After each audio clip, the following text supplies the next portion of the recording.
Y hablando de crianza, Adri, ya tenemos en línea a Liliana Cimari y a Marina Tutor, allí en Rosario en este caso, ¿no? ¿Cómo están, chicas? Hola Elena, ¿cómo estás? Buen día. Buen Hola, día, Elena. ¿cómo andan por allá? ¿Están de paseo? ¿Están trabajando? Estamos trabajando, hoy tenemos una recorrida acá por algunos lugares de Rosario, así que hemos venido ayer esperando este llamado, esta conversación. Bien, bien, bueno, me alegro que estén hoy con nosotros porque estamos muy interesados en conocer un poco la realidad del nivel inicial en la provincia de Córdoba. Las voy a presentar. Liliana Cimari es educadora de nivel inicial y primaria y licenciada en Ciencias de la Educación, con una amplia trayectoria de trabajo en el campo de la educación popular en Córdoba. También trabajó en institutos de formación docente de la misma provincia, es coordinadora del postítulo en educación inicial, autora del libro de Reflexiones sobre la enseñanza y el juego en la educación inicial de Ediciones Parmenia. Y María Tutor también es educadora de nivel inicial y profesora en Ciencias de la Educación, que cuenta con una amplia trayectoria de trabajo en redes sociales.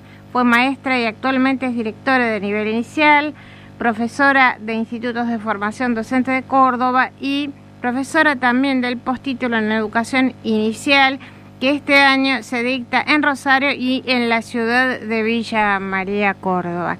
Así que bueno, bienvenidas, chicas. Nosotros las llamamos porque sabemos que ambas son miembros del colectivo de educación inicial de Córdoba.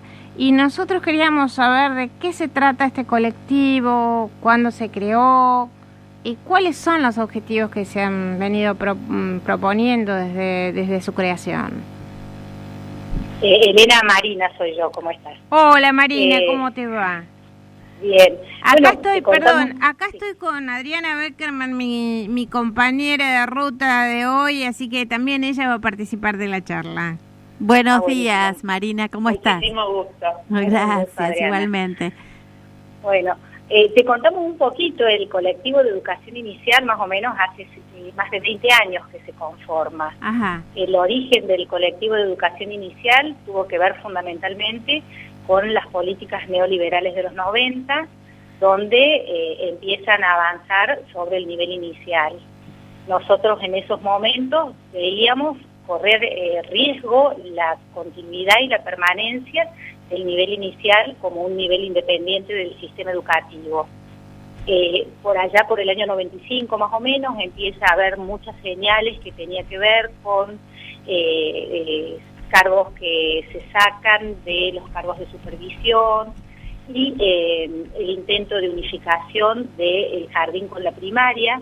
Se sacaban los directivos de jardín de infantes y quedaba un solo directivo para los dos niveles, y además de otra sucesión de medidas, la que fue como el desencadenante de nuestra organización fue el cierre de las salas de 4. En ese momento, con el argumento de que la ley federal planteaba solo la obligatoriedad de salas de 5, se cierran en Córdoba 535 salas de niños de 4 años. Volví a repetir, por favor, esto último. Que fue en el año 96, se cierra con el argumento de que la ley federal establecía que lo obligatorio solo era la sala de 5, se cierran las 535 salas de niños de 4 años. Y ese fue, digamos, como se diría la gota que rebalsó el vaso, y donde ahí empezamos a organizarnos, fundamentalmente en ese momento en el ámbito del gremio. Nuestro gremio es la Unión de Educadores de la Provincia de Córdoba, la UEPC, y ahí nace lo que es el colectivo como un espacio de defensa de los derechos de los niños desde la cuna. Claro. Ahora, nosotros desde Buenos Aires seguimos teniendo esta mirada, ¿no?, tan centralista en todos los ámbitos, y eso no excluye al nivel inicial, ¿no?, y a la educación en general, ¿no? Por eso es que queríamos saber cuál es la situación actual del nivel en Córdoba, ¿no?, del nivel inicial en la provincia de Córdoba. Si nos podés dar un pantallazo general. Elena, ¿qué tal a las dos? Un saludo muy grande. Liliana está Ay, hola, compartiendo el teléfono, muy bien. Vamos, ¿escuchaste mi pregunta? Sí, totalmente. Lo que está sucediendo en Córdoba tiene que ver como dos caras de una moneda, ¿no? Por un lado, nosotros tenemos obligatoriedad en la sala de 4, por ejemplo, desde el 2010. Hoy el nivel inicial se ha fortalecido, ha crecido en la provincia de Córdoba, con una problemática que lo cruza todo el tiempo y que tiene que ver con que este crecimiento se está dando en condiciones de trabajo, que siempre son condiciones pedagógicas, no son otra cosa las condiciones laborales, también son condiciones pedagógicas, de muchas limitantes, como por ejemplo, el nivel crece, pero la posibilidad de acceder a cargos como ayudantes de sala, vicedirecciones, secretarias educativas, el lugar de lo que antiguamente llamamos personales de maestranza, porteros y demás, no existen. Entonces las salas se suman a escuelas, a jardines de infantes que terminan estando en condiciones de bastante desigualdad, porque al fin y al cabo lo que sucede es que esta ampliación del nivel inicial, esta extensión, este fortalecimiento, en cuanto a crecimiento, se da en una producción de desigualdades permanentes, porque, por ejemplo, en los jardines públicos de los sectores más vulnerados de Córdoba, jardines de 10, 12 salas están funcionando con una sola maestra por sala, sin personal auxiliar, sin vicedirecciones, sin secretarias, lo cual genera condiciones pedagógicas complejas, porque, por ejemplo, un directivo no puede estar haciendo funciones pedagógicas cuando tiene que atender jardines de 12 salas, con una cantidad de familias enorme, un montón de niños y niñas en las salas, y, por ejemplo, salas de 3, en Córdoba se ha universalizado la sala de 3, desde el 2016 con una ley que se sancionó en ese año, y se están creando de a poco, muy de a poco, salas de 3 en los jardines, pero esas salas se trabaja sin maestras auxiliares ni parejas pedagógicas, mucho menos, ¿no? Entonces, vos fíjate cómo el sindicato UPC hace un informe muy interesante, creo que Marina del 2017, donde ellos denuncian este avance en el nivel y esta simultánea producción de desigualdades que va ocurriendo, porque las condiciones laborales y simbólicas del trabajo de los educadores y las educadoras se dan condiciones de precariedad. Claro, ¿entienden? Claro, estaba pensando, chicas, les hablo a ambas, me parece que también hay una necesidad de volver a poner sobre la mesa que este nivel de demanda de las familias en relación a la necesidad de poner a sus niños y niñas en las escuelas y en los jardines de infantes tiene también que ver con que el nivel inicial ofrece a las familias determinadas cuestiones que por ahí no se dan en otros ámbitos, ¿no? De comunicación, de formación, de acompañamiento de la crianza, de despejar temáticas que tienen que ver con cosas que a veces las familias no conocen o no tienen al alcance en otros ámbitos por los que atraviesan, ¿no?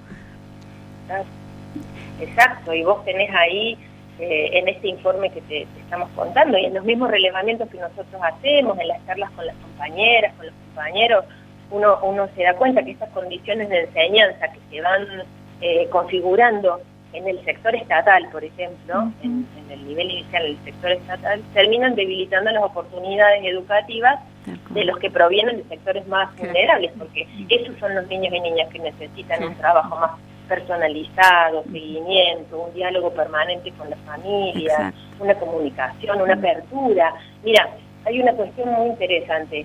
En Córdoba los jardines estatales, en un porcentaje bajísimo, que hoy no te puedo decir exactamente cuál es, pero está en menos del 10%, tienen maestros de música y de educación física. O sea, el 90% de los jardines públicos no tienen acceso a espacios de educación física y de música porque no hay profesores especiales en los jardines públicos. Claro. Hace un tiempito el Ministerio avanza con un programa piloto donde empieza a colocar estos cargos, aparecen, ¿no? Otra vez condiciones laborales, condiciones pedagógicas, y aparecen montados sobre una supuesta extensión de jornada. En Córdoba los jardines públicos funcionan 3 horas, entonces se extiende la jornada a 4, se montan estos cargos para que aparezca la figura del profesor de música, profesora y de educación física,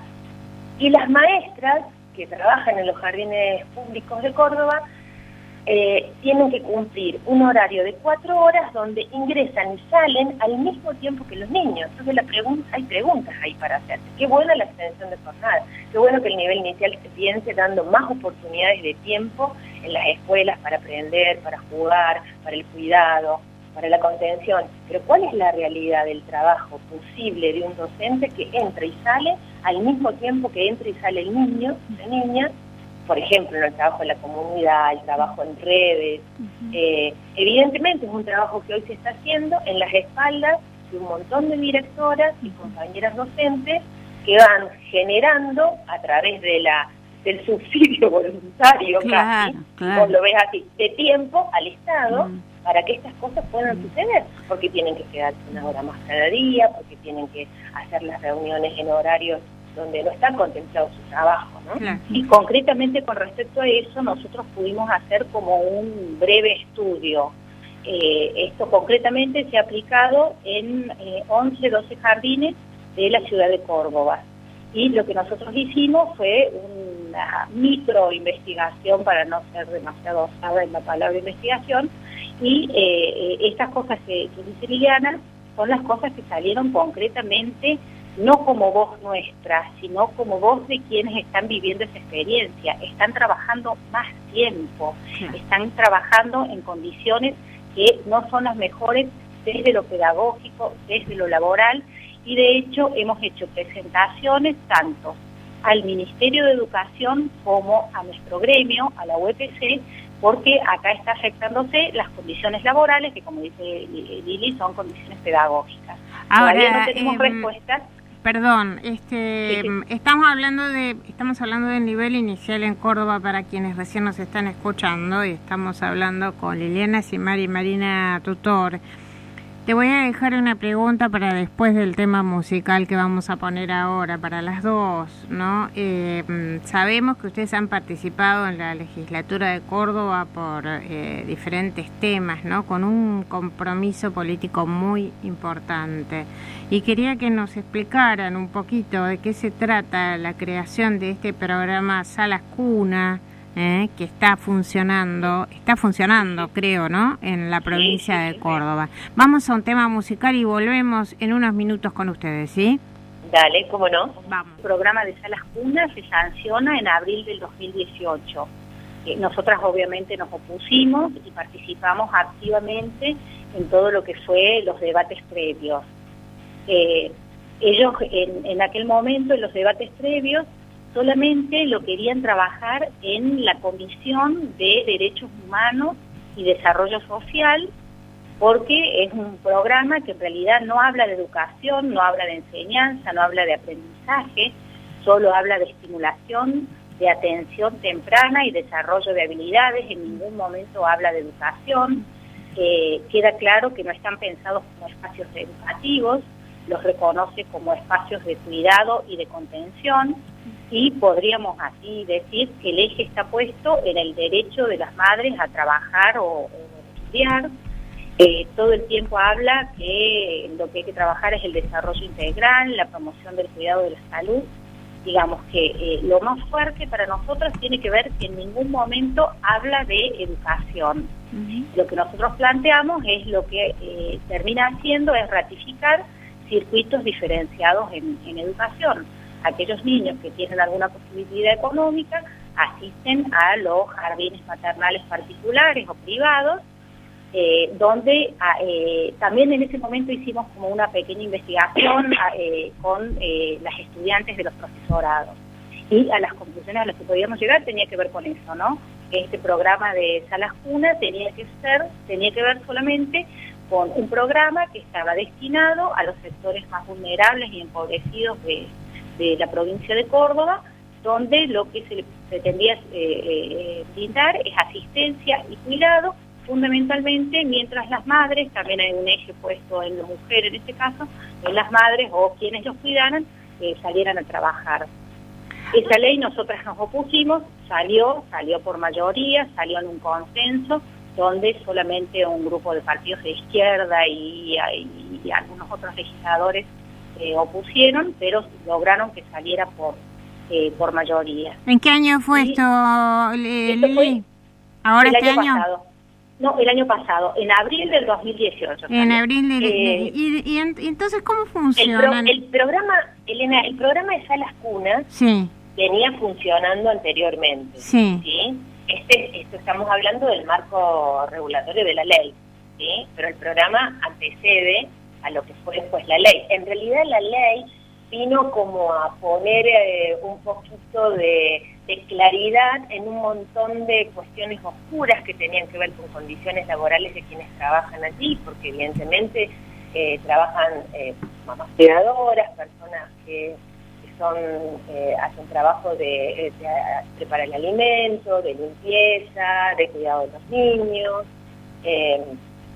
No es decir, quiero que aclaremos un poquito para la audiencia, a ver, un poquito. Digamos, nosotros habíamos hablado incluso fuera de micrófono, en qué consistían estas becas que desde el gobierno de la provincia, más concretamente desde una secretaría, que es la Secretaría de Equidad y Promoción del Empleo, de quienes dependen, ¿no?, estas salas, esto es lo que habíamos hablado, ¿verdad? Sí, tal cual. Que tienen una maestra monotributista, ¿no? Ni siquiera depende de un listado, cuentan con una maestra monotributista, con madres cuidadoras, para un sinnúmero de chicos, porque tampoco está regulado para cuántos chicos ni en qué lugares, ¿no? Me habías dicho, Lili, o Marina, no sé quién está hablando. El Estado paga esas becas que incluye la alimentación y el cuidado de los pibes, pero no la educación propiamente dicha de lo que significa un jardín maternal. Y fundamentalmente lo que paga el Estado es por niño que asiste. Entonces, no existe ninguna regularidad, digamos, en lo que pasa en las distintas salas cunas, porque dependiendo de la sala cuna, de la ONG o de la organización comunitaria que esté gestionándola, porque lo que se hizo es un acuerdo que fundamentalmente quienes la gestionan son organizaciones de la comunidad, en algunos casos está también en manos de organizaciones religiosas, y lo que hacen es, se brinda por cada niño que asiste, además de, brindan leche y algunas otras cosas. Entonces, ni siquiera está establecido cuánto sería lo que cobraría las personas que están a cargo de los chicos. Lo único que sí, en general, está establecido es que tiene que haber un docente por sala cuna. Esa persona cumple la función como de, obviamente desde nuestra perspectiva, dar la apariencia de que ahí podría llegar a pasar algo que tenga que ver con lo educativo, que no es así.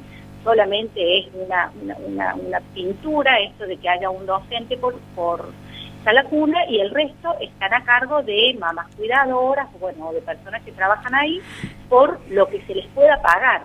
¿Cuántos jardines maternales hay hoy en Córdoba que dependan de la municipalidad? De la municipalidad de la ciudad de Córdoba son 37. Ajá. Pero eso es dentro del ámbito del sistema educativo de la municipalidad. Que no tiene nada que ver con este programa de salas cuna de los que estamos hablando. No, absolutamente. Bien. Es una experiencia sumamente valiosa lo que es lo de los jardines maternales municipales de la ciudad de Córdoba. Esto es del ámbito de lo provincial, las salas cuna, y depende, como vos acabas de precisar, de la Secretaría de Equidad y Promoción del Empleo. Una cosa importante que sí, es importante que lo destaquemos. Acá aparecen dos derechos en disputa y en tensión. Y por ahí recordar esto que nos decían de chiquitos, tu derecho termina cuando empieza el derecho de otro, eso no es real. En realidad los derechos siempre están en tensión, o en muchas oportunidades ocurre. En este caso, vos fíjate qué interesante, el colectivo de educación inicial no podría estar nunca en contra de que se garantice y se amplíe el derecho de las mujeres al acceso al trabajo y a terminar a la terminalidad del estudio. Por supuesto que lo apoyamos, lo celebramos, lo acompañamos. Ahora, este derecho termina siendo por el mismo Estado enfrentado y puesto en tensión con el derecho social a la educación y al juego, al acceso a los bienes simbólicos de la cultura de los pibes más chiquitos. Claro, Entonces, exacto. La pregunta nuestra es, ¿cómo el Estado, en vez de desresponsabilizarse respecto a la educación de niños de 45 días a 2, 3 años, asume la responsabilidad y crea una política pública donde estos derechos estén integrados y se amplíe conjuntamente el derecho de las mujeres al acceso al trabajo y a la terminalidad educativa y a los pibes al derecho social a la educación? Porque justamente esto es lo que no ocurre. Y las preguntas que nosotros nos hacemos es, ¿cómo el Estado empieza a regular este ámbito fundamental de la educación de los más chiquitos? Y se formula una agenda de políticas públicas en serio, donde en estos ámbitos aparezca el juego como derecho de la infancia, como contenido de alto valor cultural, el cuidado, junto con la enseñanza, la educación, junto con la asistencia, pero no de manera separada. Lili, ¿cómo se comunican las maestras que quieran conectarse con el colectivo? Bueno, nosotros tenemos una fanpage, un Face, ponen Colectivo de Educación Inicial Córdoba, se hacen amigas del colectivo y ahí van a encontrar algunos documentos, también la información. Nos reunimos una vez por mes. Está bien. En Córdoba y ahí nos pueden localizar. Bien, me mandás la página por WhatsApp, por favor, así la copiamos acá en el Facebook y en las redes de Sintonía Educar. Dale. Bueno, chicas, se nos acaba el tiempo porque tenemos otros invitados también. Vamos a volver a contactarlas. Nos interesa que el interior esté también presente acá en los programas de Sintonía Educar. Sí, porque además esto va en sintonía, para utilizar nuestra palabra, con cosas que también pasan en otros lugares del país, en donde aparecen los centros de primera infancia, que tienen características muy similares a lo que ustedes relatan, y la necesidad de apostar y luchar por la profesionalización del docente de nivel inicial, ¿sí? Me parece que este sería como el punto clave hacia donde ustedes están trabajando. Las felicitamos, las apoyamos y estamos con ustedes en lo que necesiten. Muchísimas gracias, Muchísimas gracias, chicas. A ustedes gusto, por tanto trabajo. Liliana Simari, Marina Tutor, buena suerte allá en Rosario. Les mandamos un abrazo grande y seguimos en contacto.